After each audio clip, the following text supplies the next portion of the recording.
I'm going to start with something very light. There's an obscure ex-football player out there named Charles Barkley. Little heard from a footballer, occasional sports commentator. He was arrested on a DUI, claiming he was racing to get oral sex. And I would pay no attention to this, saying just another sports guy, whatever. But I remember that in 2003, I actually debated this clown on CNN about immigration. And strangely enough, although he is African American, he took the side of illegal aliens and called me names. The debate was going fairly well for several minutes, and then he launched into calling me names. But I got the last shot in. They try to cut me off on CNN. My esteemed team here just found it on YouTube. We're now going to play it for you. Michael Savage versus Charles Barkley. Listen. Michael's one of them guys who really, really smart, who's a dumbass. Like, he wants, you're really intelligent. Wait. Listen, no. I am jumping in here. Michael Savage, listen. Michael Savage, thank you very much for joining us here today. Sir Charles is leaving us again. Hey, both of you, time out. We'll bring back in a moment. See, you couldn't shine my shoes, Buster. Control room didn't want me to be cut off. Those were the days when I was still permitted on television. Now, of course, I'm the Soviet-era underground broadcaster of America. I'm not allowed on any television show. I'm not allowed anywhere in the media. I'm not allowed to be mentioned. In fact, it's said that if a reporter at Fox News mentions me, they get fired. If a producer at Fox News suggests that they have Michael Savage on, they get fired. And, of course, I'm the unmentionable, which is great. I'm worse than Bernie Madoff to the people of the New York Post.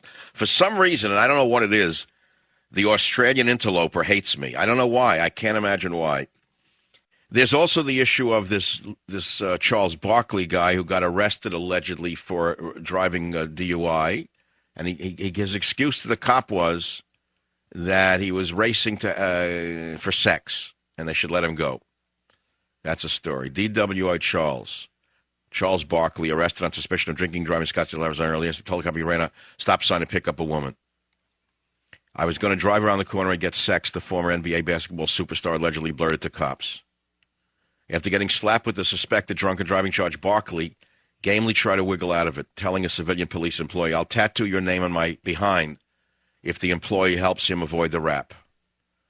Barkley also allegedly asked the arresting officer if he thought the woman who got into his car moments before he was stopped was hot. Cops later found a handgun in Barkley's car.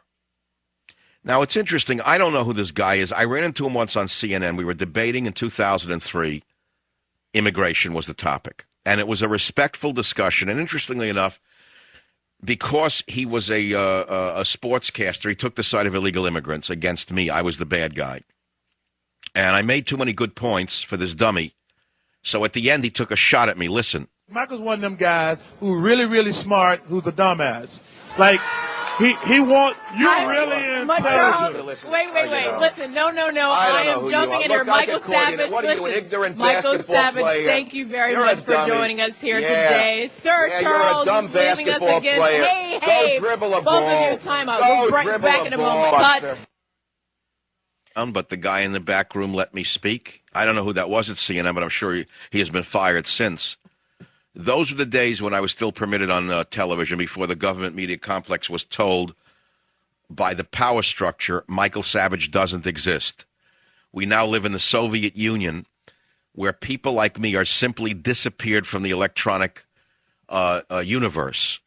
But little did they know that the talk radio network universe still exists very strongly, and that my audience has grown, not diminished, since that day. See, the fact of the matter is, other than the syndicator I have, there are no independents in the business who have made any headway whatsoever. And it's all because I'm with an independent syndicator that I'm still in talk radio. Truthfully, if it was not for Talk Radio Network, I would have been gone a long time ago. And the fact of the matter is, it's you, the audience, that demands reality. I give it to you. I give you my reality. Whether it agrees with yours is another story. But at least you have one man's opinion, not filtered by the government. The government media complex is ever present, stronger than ever. It's almost like the ex-Soviet Union, where there were two state newspapers, Izvestia and Pravda. That's exactly what we have now in the media, with very rare exception.